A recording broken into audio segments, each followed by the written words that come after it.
इस वक्त मुल्क को मईशत और दहशतगर्दी दोनों हवालों से बड़े चैलेंजेस का सामना है और इस सब में मुल्क के डिफॉल्ट करने के खदशात का इजहार किया जा रहा है। आज वफाकी हुकूमत ने 62 अरब रुपए की बचत के लिए शादी हॉल्स को रात 10 बजे और मार्केट्स को 8:30 बजे बंद करने का ऐलान किया, मगर आज ही पंजाब और खैबर पख्तूनख्वा हुकूमत ने इसे मुस्तरद कर दिया। मुल्क के मुआशी हालात इन इकदाम से ज़्यादा नाजुक हैं। ज़र मुबादला के ज़खायर 5.8 अरब डॉलर्स रह गए हैं। अगले हफ्ते पाकिस्तान को दुबई के कमर्शियल बैंक्स को 1 अरब डॉलर्स वापस करने हैं, जिससे मुमकिन तौर पर ज़र मुबादला के ज़खायर 5 अरब डॉलर से भी नीचे आ जाएंगे, यानी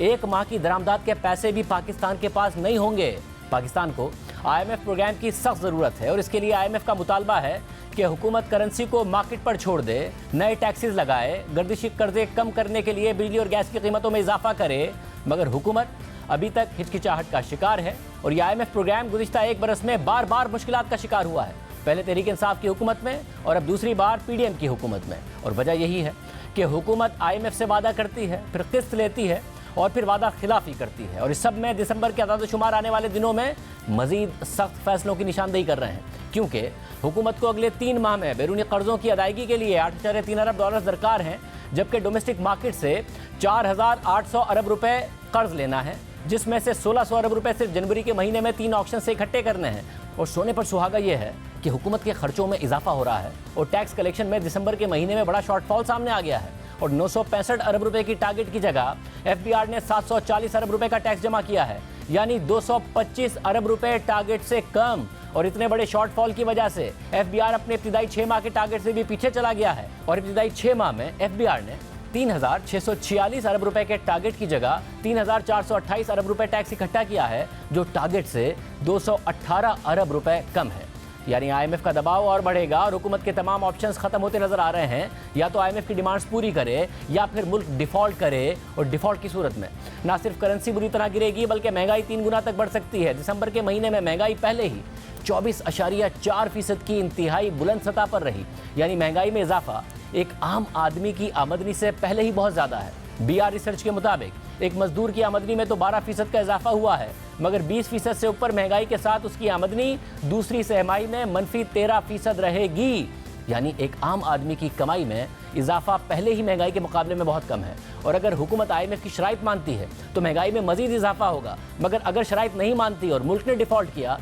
तो महंगाई 3 गुना हो सकती है, यानी 60% से ऊपर जा सकती है और रुपया श्रीलंका की तरह फ्री फॉल में चला जाएगा। डिफॉल्ट करने वाले ममालिक में डिफॉल्ट के बाद क्या सूरत हाल हुई, इस्माइल इकबाल सिक्योरिटीज़ की हालिया रिपोर्ट में इसकी तफसीलात बताई गई हैं और उन ममालिक से मवाजना करके पाकिस्तान के डिफॉल्ट करने के इम्कानात पर भी रोशनी डाली गई है। गुज़िश्ता 7 वर्षों में 5 ममालिक यानी ग्रीस, अर्जेंटीना, ज़म्बिया, श्रीलंका और घाना ने डिफॉल्ट किया है। डिफॉल्ट के साल में श्रीलंका, ज़म्बिया और अर्जेंटीना की GDP ग्रोथ मनफी हो गई थी।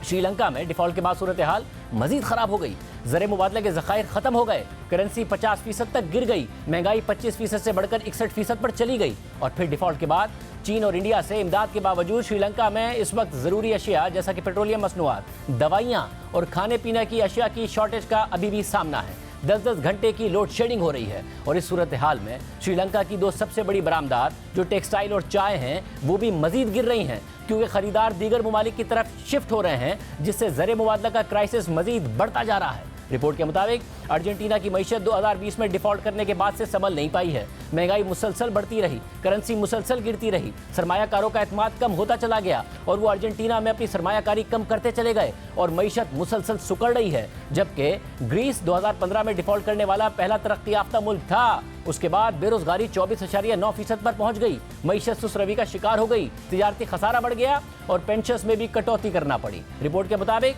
पाकिस्तान की भी रवा माली साल मनफी ग्रोथ मुतवक्के है, यानी GDP 1% से सुकड़ सकती है। इस वक्त मुल्क में ये बहस जारी है कि पाकिस्तान डिफ़ॉल्ट करेगा या नहीं, और डिफ़ॉल्ट से बचने के लिए IMF प्रोग्राम की बहाली इंतहाई ज़रूरी है। और इस्माइल इकबाल सिक्योरिटीज़ ने अपनी रिपोर्ट में पाकिस्तान की इस वक्त की सूरत हाल का डिफ़ॉल्ट करने वाले इन ममालिक से मवाजना भी किया है। रिपोर्ट के मुताबिक इस वक्त जबकि पाकिस्तान के ज़र मुबादला के ज़खायर महज 1 महीने की दरामदात के लिए काफ़ी हैं और IMF प्रोग्राम होल्ड पर है, तो हम समझते हैं कि पाकिस्तान डिफ़ॉल्ट नहीं करेगा और 5 अरब डॉलर्स का फंडिंग गैप दोस्त ममालिक पूरा कर देंगे। ताहम डिफॉल्ट से बचने से पाकिस्तानी मईशत के चैलेंजेस खत्म नहीं होंगे और इससे बचने के लिए तकलीफदेह इक़दाम करना होंगे, जिसमें रुपए की कदर गिरना, महंगाई का मजीद बढ़ना और जीडीपी का सुकड़ना शामिल है। रिपोर्ट के मुताबिक जब पाकिस्तान का मवाजना डिफॉल्ट करने वाले दीगर ममालिक से किया जाए तो पाकिस्तान का बैरूनी कर्जा जीडीपी का 31% है, जबकि डिफॉल्ट करने वाले ममालिक में बैरूनी कर्जे की औसत शरह पाकिस्तान से काफ़ी ज़्यादा यानी 59% थी।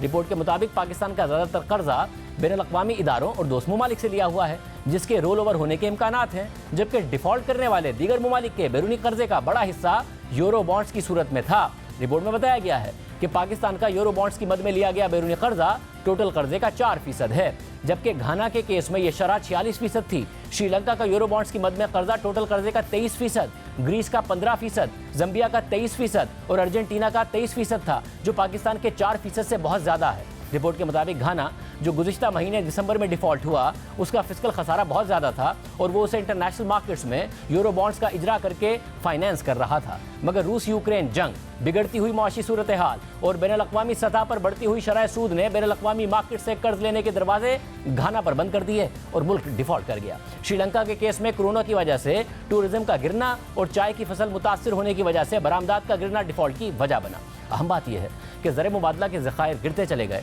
और श्रीलंकन हुकूमत IMF की शराइत मानकर प्रोग्राम में जाने में देर करती रही और श्रीलंका डिफॉल्ट कर गया। जबकि अर्जेंटीना के केस में फेडरल रिजर्व की मॉनेटरी टाइटनिंग की वजह से करेंसी का तेजी से गिरना, जबकि बदतरीन कहत की वजह से कमोडिटी एक्सपोर्ट्स का गिरना सरमायाकारों के एतमाद के कम होने की वजह बना और उन्होंने अर्जेंटीना के यूरो बॉन्ड्स बेचना शुरू कर दिए, जिससे मुल्क डिफॉल्ट कर गया। जंबिया, जो अफ्रीका का दूसरा बड़ा तांबा पैदा करने वाला मुल्क है, उसके मुआशी मसाइल कोरोना से पहले ही बढ़ते जा रहे थे, मगर कोरोना ने इन मुआशी मसाइल को और तेजी से बढ़ा दिया क्योंकि तांबे की कीमतें बुरी तरह गिर गई थीं और फिर जंबिया अपने 11 अरब डॉलर्स के कर्ज की अदायगियों में डिफॉल्ट कर गया, जबकि ग्रीस अपने वसाइल से ज़्यादा खर्चे कर रहा था और यूरोपीय यूनियन की तरफ से दिए गए फिस्कल खसारे के 3% के टारगेट से भी बहुत ऊपर चला गया था। जबकि पाकिस्तान का डिफॉल्ट का इम्कान फिलहाल कम है, क्योंकि रिपोर्ट के मुताबिक पाकिस्तान को इस माली साल में 30.6 अरब डॉलर्स दरकार हैं, जिसमें से 23 अरब डॉलर्स बैरूनी कर्ज की अदायगी और 7.6 अरब डॉलर्स करंट अकाउंट खसारे को पूरा करने के लिए दरकार हैं, जबकि इसमें